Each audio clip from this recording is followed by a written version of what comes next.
1927, the worst recorded flood in the Mississippi River's history.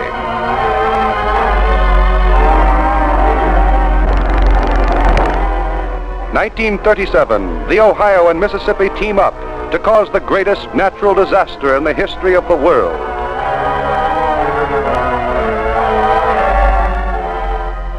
(1947), again the fateful 10-year cycle, mine explosion, Centralia. Ship explosion, Texas City. The worst floods in 44 years of Michigan's history. The Red River on the rampage in the Dakotas. 15 tornadoes in one 30-day period. One of the worst, the Black Funnel that hit Higgins, White Deer, Glacier, Shattuck, and Whitehorse in the Texas-Oklahoma Panhandle. And at 8:43 p.m. April 9th, tore into Woodward, Oklahoma. 4 minutes later, this is what was left of Woodward. 537 casualties, 85 dead, 452 in hospitals, 430 homes completely destroyed, 650 homes badly damaged. Flying steel killed scores, others died in their cars, 220 city blocks wiped out.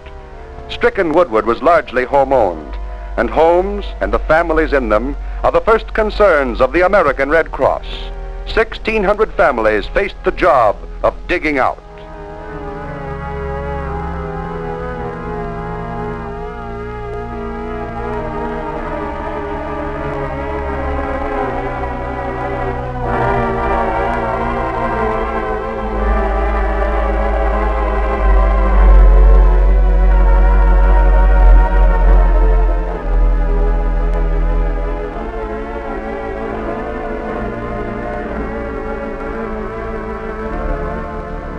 Fortunately, a former Army air base nearby was undamaged and was taken over by the Red Cross, which set up an emergency camp for refugees, who soon nicknamed it Tornado Town.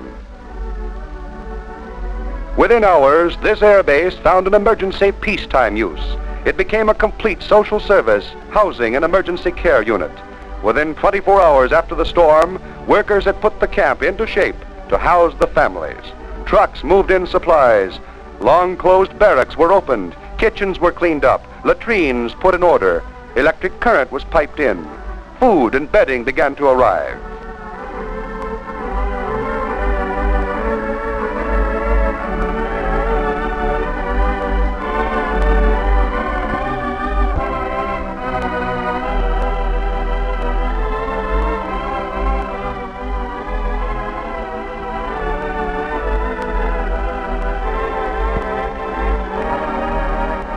These are the people, most of them folks who before April the 9th were living peaceful, normal lives in their own homes. And these are the volunteers from the farms, machine shops, offices, and factories who rushed in to help, and for whom there was no food or lodging in ruined Woodward. The Red Cross fed and housed them at the airbase too, as they pitched in to help their neighbors. While 500 Red Cross chapter volunteers from as far away as Wichita and Oklahoma City ran emergency services in Woodward, these workmen helped clean up the wreckage and ruin of the town. But even with the wholehearted help they gave, order is not brought out of chaos by waving a wand. Order comes from the coordination of the American Red Cross, with 66 years of experience in America's 200 disasters each year.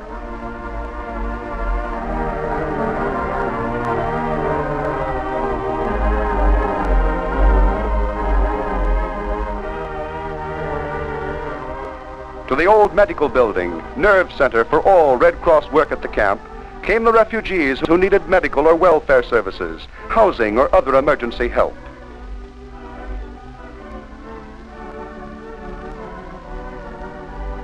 This little family was housed together in accordance with the Red Cross policy of keeping the family together in time of disaster. The Red Cross camp director ascertained their needs and assigned them to a unit of their own. They were put into Building 6.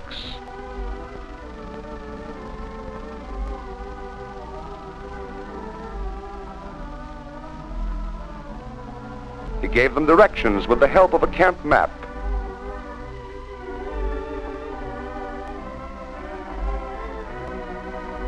one unit of the temporary housing used by hundreds of Woodwardites.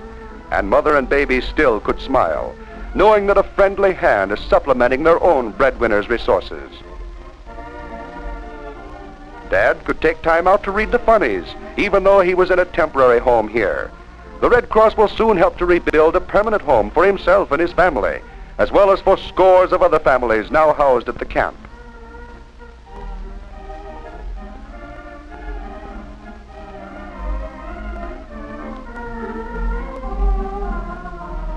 It was almost as complete as a town, this army camp, as more and more tornado victims arrived.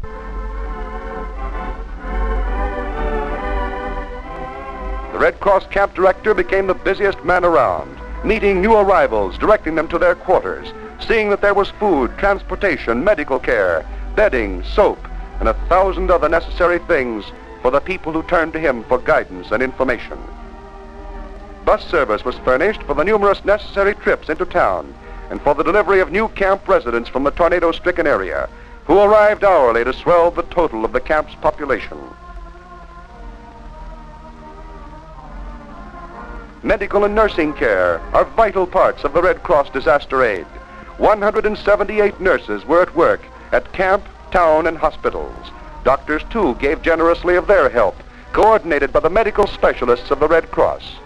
Daily, the nurse made calls on camp residents to look for tornado-caused injuries and for any signs of contagious diseases. Chances for an epidemic are high in an emergency camp. The nurses' daily visits stopped any small outbreaks that might have led to serious consequences.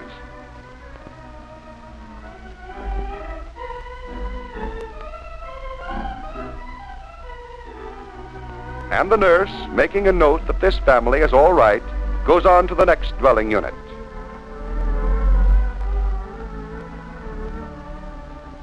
Skilled cooks prepared 1,500 meals a day at Tornado Town under the supervision of Red Cross nutritionists. On the left is a chef sent out to the camp by a famous hotel.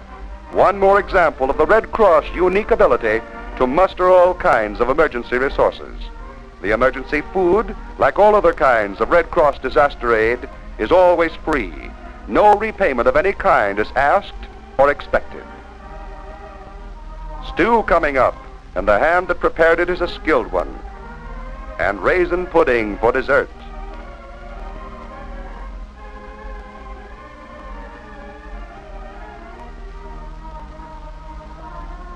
Three nutritious meals a day were served, part of the Red Cross federal obligation to be America's neighbor to Americans when disaster strikes.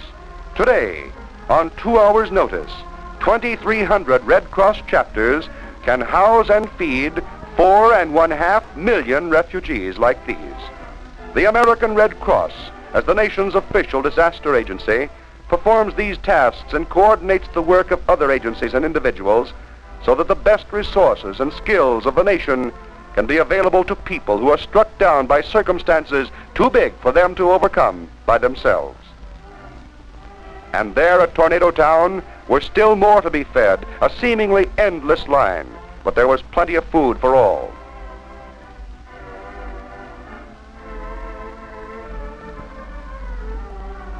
In one 10-day period, the Red Cross served 46,000 people like these, a feat for which the American people themselves should take credit, because only through their annual generosity in the Red Cross Fund campaigns are such humanitarian tasks possible.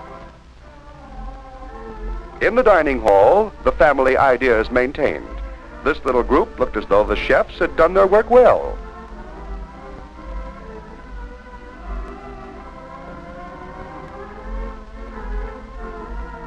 Self-service means that the people help carry their own plates back to be washed.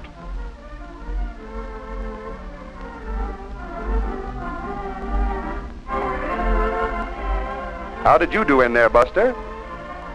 A Red Cross worker talks to two small camp residents, well-fed, well-cared for, and for the time being, content. Smiles reappear on faces of children who only a few hours before had witnessed the most terrible of tornadoes. These children are luckier than some of Woodward's children. Luckier, for example, than the little girl for whom the Red Cross will buy 7 artificial limbs before she grows up.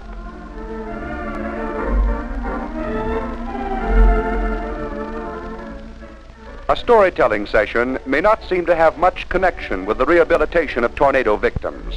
Actually, this skilled Girl Scout leader, volunteering her services to the Red Cross, performed an important job. She helped these small camp residents forget the scenes of horror through which they had just passed, and she kept them busy so that their mothers could get on with the household tasks that are necessary even in an emergency camp. Medical and health care, food and lodging, emergency clothing, and the rebuilding of families, these are the primary tasks of the Red Cross after a disaster. But wound up with them are dozens of small, unpublicized jobs, like this one, coordinating the work of another agency so that the best resources of all combine to meet every need of every disaster victim.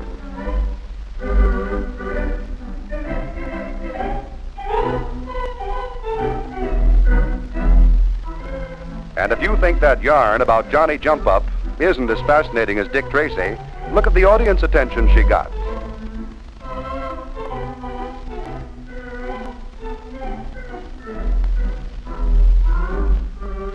Clean clothing was an important family problem at the refugee camp.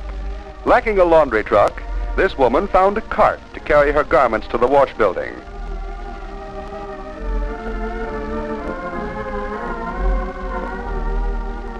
One part of Red Cross help in setting up a laundry was to furnish washing machines that helped to keep health and sanitation on a high level. There was even hot water, and bit by bit, life began to shape up into a kind of routine, impermanent as it was.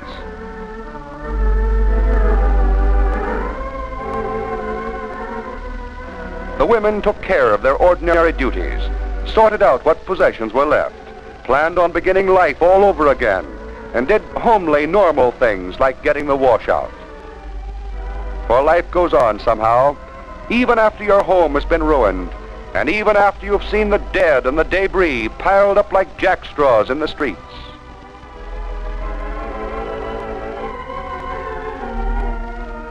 The laundry got done, and the sight of it, swinging in the breeze, somehow became a symbol of the return of hope and life again for the courageous people of Woodward. These are the people, young and resilient, old and very tired after that terrible night of April the 9th. Young mothers and babies, very old women for whom beginning again is hard.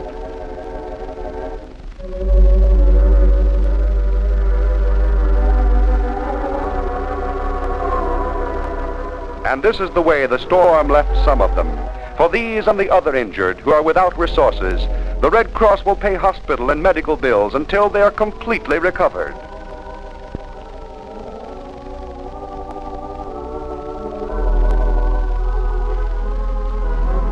But there is a brisk sound in Woodward today, the sound of saws and hammers as the Red Cross sets about rebuilding the homes of those who, because of the storm, cannot rebuild their own. And this building is done according to a fixed principle of Red Cross aid. It is always given, never loaned.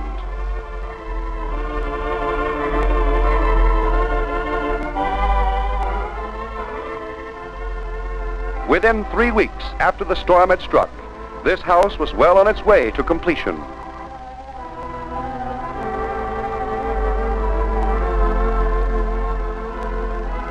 For the job is not over in Woodward.